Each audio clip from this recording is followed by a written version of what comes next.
Did you see what's going on in Pittsburgh? Did I? It's literally the purge. The purge. In real life.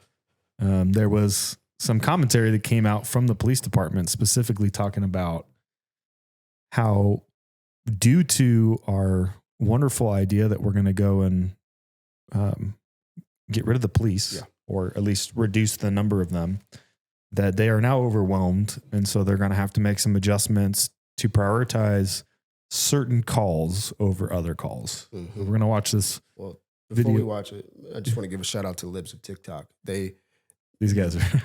I want to say these guys, but I know it's the girl. I don't know what their staff and their team of people, but they are always on it. And so shout out to Libs of TikTok. Rick, what was the big takeaway today? Yeah, Susan, residents of the city will see a major change in the way police respond. They will no longer respond to calls that aren't considered in-progress emergency. That means calls like criminal mischief, theft, harassment, and most burglary alarms will all be handled by an enhanced telephone reporting unit. That means residents will file a police report over the phone. Officers will not respond unless it's an emergency. Also, between the hours of 3 a.m. and 7 a.m., there will be no officers at any of the 6 stations throughout the city. Call boxes that link directly to 911 have been installed for people to use in case of an emergency. And during the overnight shift, there will be as few as 20 officers to cover the entire city. The chief said today the data supports that. We're not talking about Mobile, yes, Alabama. it's enough to cover the entire city in those hours when we have 8% of the time people are calling. I'm confident in the decisions that we make that it impacts this bureau and the city in a much better way than we have in the past. Now, the chief also acknowledging today that some of these changes are due to staffing shortages. He's down to 740 officers, well below the 850 they would like to have. Now, coming up new at 5, residents, city council, and the police union all weighing in on these big changes that begin Monday. Live in the studio, Rick Earl, Channel 11 News. Bro, time out. Just for the record, we're talking about Pittsburgh. We're not talking about major city, a town I used to live in, like Farmington, Minnesota. We're talking about that is a tiny little town, by the way. Yeah, I love it, dude. Farmington. We're talking about Pittsburgh, Pennsylvania, and also I'll give credit to InWokeness because they were the ones originally sourcing it. But there's 2.3 million people in the MSA, the Metropolitan Statistical Area, which is basically downtown and greater downtown. And we said 20 officers? Is that what he said? 20 officers? No, 20 officers on staff. Yeah, they have 750 or something out of the 850 that they want. That was what I think was what he said. But this is what always gets me. It's like, why would I ever need a gun? Right? This is why you need a gun. Because when somebody breaks in at 3 a.m., that's not an emergency. Yeah. It is an emergency if you're coming into my house. It definitely is. It's what I love the Colorado make my day law. Dude, look at this. So knowing this was, immediately when I got news of this, I just wanted to say, how did we get here? Well, a little article from WPXI, which is a Pennsylvania news reporting publication, July 28th, 2020. The Pittsburgh City Council passes 5 bills at reforming some of the practices of the Pittsburgh Bureau of the Police. The bills include 1, a hiring freeze. 2, demilitarization of police. 3, establishing a duty to intervene requires all police officers to step in and stop other officers from using illegal or unnecessary force.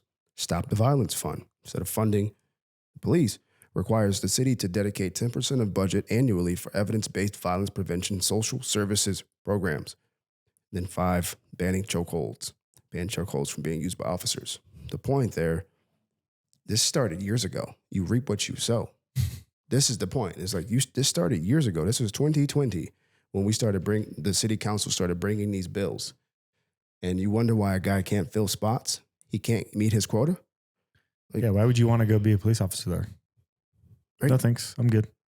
And then you got people aging out of the force too. Like, you reap what you sow. Yeah, I have a buddy who was a police officer in Los Angeles County. He very strategically moved to Raleigh, North Carolina to be a police officer because he didn't want any part of Los Angeles police officer politics, right? And it's just an unsafe place to be. So, it has started. It's an interesting experiment. Right. We're going to see how it plays out. But very quickly, I think we see crime rates go through the roof. Well, and this is the thing that we've consistently seen is these cities that were like, oh, we're going to be sanctuary, or we're going to defund. When the rubber meets the road and the things that you call to happen and invite and say you want to promote start to happen, the course always turns around. The tune always changes. And, you know, whether it's New York saying, we're a sanctuary city. Okay, well, the second you start getting people shipped to your city and sent from other states, now we got a problem. Now we're blaming the federal government because they're not helping. Or the second we start defunding police on the West Coast and doing all these things, now we got institutions, we got restaurants and businesses leaving the city, and people up in arms like, oh, they're taking our restaurants to doing. It's insanity to. It's just insanity to disregard the consequences when the evidence is there, and Yeah. As a business owner, we know this very well about how we run our businesses every day. But this is us putting on our citizen hats. Sometimes I think we like to take off that cap when we get home, and it's like you don't get the luxury of doing that.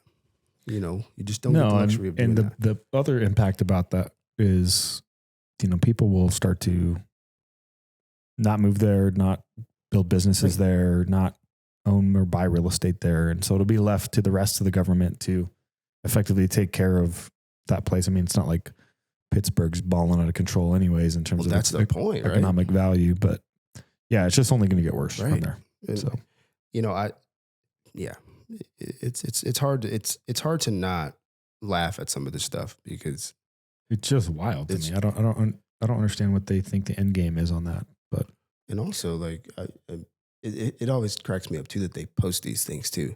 It's like the criminals are like, yeah, no, you know, well, having a watch party. Look at this. Wow, let's go. We need to set up shop inside of Pittsburgh, Pennsylvania.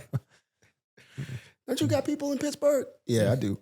All right. You know, like, so anyways, man, like, just, yeah, like what we always talk about is like one of the values of being an entrepreneur is the ability to make influence in your local community, the ability to make change, usher in change. And so if you are an entrepreneur in Pittsburgh, like shout out to you. I give you a lot of credit.